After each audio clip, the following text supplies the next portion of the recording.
Nosotros consideramos que el dibujo científico es una disciplina de la comunicación visual, del arte, que está al servicio de la ciencia. Pero también queremos hacer notar que esa asociación entre arte y ciencia puede hacer del arte no solo un complemento, sino también una fuente de conocimiento. Entonces, en este sentido, el dibujo científico es algo más que la mera transcripción de una anatomía o de un elemento vivo o de un elemento inerte, sino que lo que vamos a buscar es ese complemento a nivel también de conocimiento. El dibujo como vehículo de transmisión de conocimiento se viene usando desde que nuestros antepasados más remotos dejaran constancia de caballos, bisontes y mamuts en las paredes de sus cuevas, en lo que podría considerarse el origen de la ilustración científica. Desde entonces, ya sea en los tratados de historia natural de la Roma clásica o en las más modernas guías ornitológicas o entomológicas, el dibujo ha seguido usándose para ilustrar aquello difícilmente traducible a palabras en ámbitos que van de la medicina a la astrología, pasando por la botánica, la zoología o la arqueología. Hoy en Tesis nos asomaremos al mundo de la ilustración científica de la mano de algunos profesores de la Facultad de Bellas Artes de la Universidad de Granada que han participado en un libro sobre la materia publicado recientemente por la editorial Cátedra.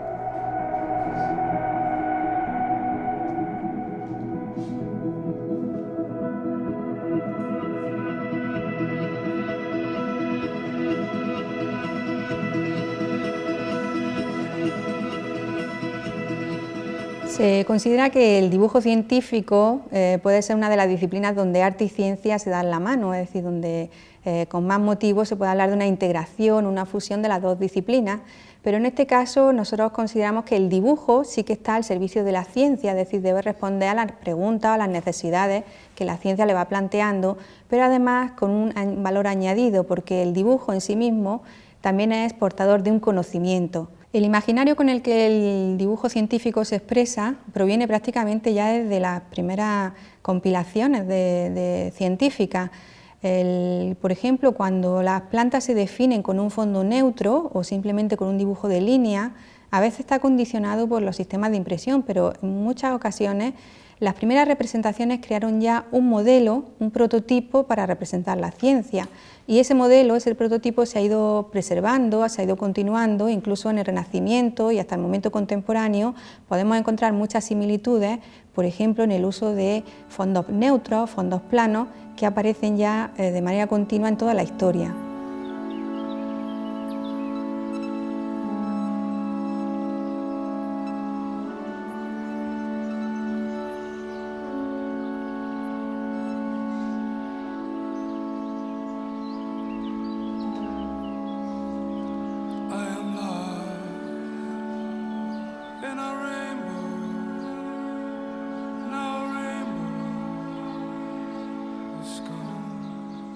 El dibujo científico sigue siendo importante frente a otros métodos de imagen porque permite una versatilidad enorme. Es decir, yo puedo tomar una imagen, grabar un vídeo sobre un halcón, pero ese halcón va a ser en una fecha concreta, en un lugar concreto. Yo puedo dibujar un halcón ideal, con el plumaje ideal. No es inmaduro, ni es plumaje de verano, puedo hacer lo que quiera. Y resaltar detalles, por ejemplo. Puedo resaltar detalles sobre sus patas, dirigirme a un público. Si quiero usar el dibujo científico en la didáctica, puedo resaltar los ojos, el vuelo, el ala, y una imagen fija no lo va a permitir ni un vídeo.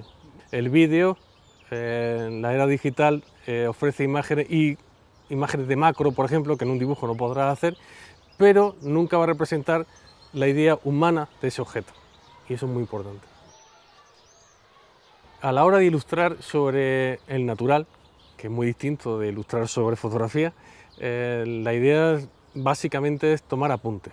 Sobre el natural se captan movimientos, se captan matices, aspectos que en una imagen fija no puedes tener, pero luego suele completarse con imágenes fijas, vídeos o fotografías. Y sobre todo, si tú lo que pretendes mostrar es una imagen ideal, tendrás que buscar un ejemplo de tu ilustración en el que aparezca toda la gama de aspectos que quieres mostrar. Quizás habría que mirar en la historia quiénes han reunido, también qué personajes han reunido en sí mismos esa integración arte-ciencia, y ahí es donde podemos encontrar los mejores ejemplos. El paradigma de esa integración va a ser Leonardo da Vinci.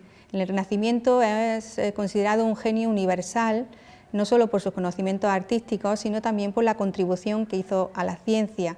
Pero también ha habido otros artistas que tienen esa integración manifiesta, por ejemplo, Alberto Durero era un gran dibujante de naturaleza muerta, de animales, era un perfecto retratista y es más conocido como artista.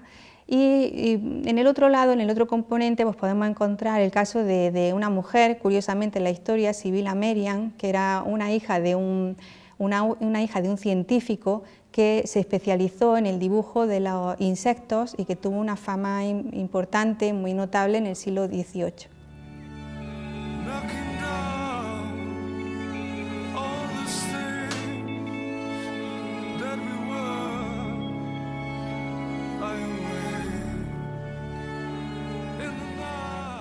En el dibujo tú puedes destacar.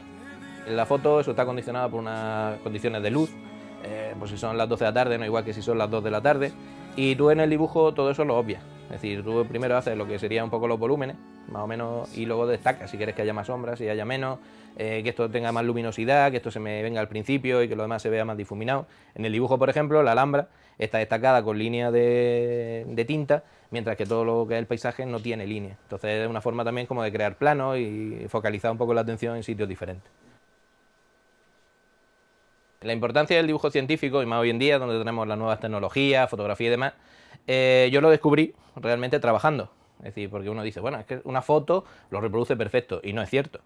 Precisamente estando en Egipto, cuando tú cogías un trozo de cerámica o cogías una pieza, la luz del sol va variando, en 10 minutos es totalmente diferente y le descubres nuevos matices, de tal forma que tú la incorporas al dibujo. La fotografía no. Si grabas un vídeo, imagínate, una pieza durante 24 horas, le verías todo, pero tú lo tienes que condensar en un solo dibujo, toda esa información. Y otra cosa importante es que hay sitios donde tú no puedes meter una cámara, por iluminación, por dificultades, y sin embargo tú con tu lápiz y tu papel puedes hacer un croquis, abocetar dónde están las piezas, dónde están las cosas y demás.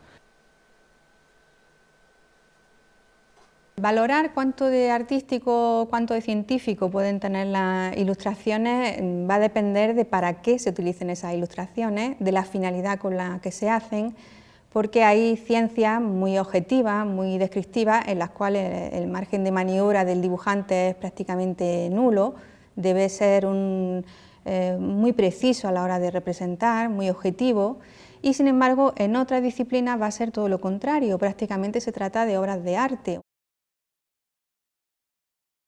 Encontramos ilustraciones científicas en prácticamente todos los ámbitos del saber y del conocimiento, porque si bien hay ilustraciones científicas que pretenden trasladar los elementos referenciales que nosotros podemos ir encontrando, con lo cual sería una ciencia mucho más descriptiva, y las encontramos desde la anatomía, la biología, zoología, es decir, encontramos en todo el conocimiento humano.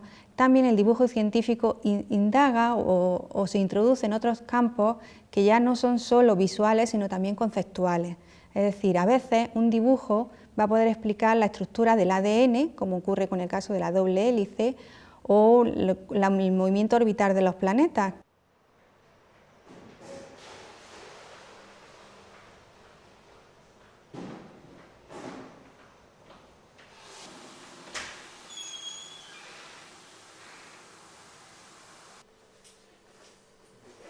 Las técnicas digitales, la principal aportación que han hecho no está un poco en la forma de trabajar con ellas, que aparentemente podría ser muy similar a las técnicas clásicas.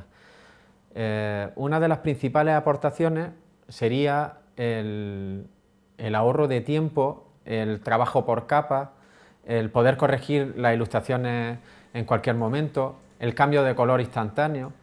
Y a todo eso hay que añadirle quizás lo que lo separa de las técnicas de dibujo tradicionales por completo, que sería el uso de programación. Con los sistemas de programación pues entran en juego otra serie de disciplinas, como puede ser la ingeniería, la informática, puesto que a partir de datos se puede generar imagen. La La ilustración digital hecha escribiendo, no dibujando, nos permite interactividad sobre la ilustración e incluso una modificación o animación de esa ilustración a tiempo real. Además, técnicas como el 3D pues permiten, se asemeja un poco al barro o a la escultura, ¿no? y permitiría múltiples puntos de vista, además de una animación de cada uno de esos puntos.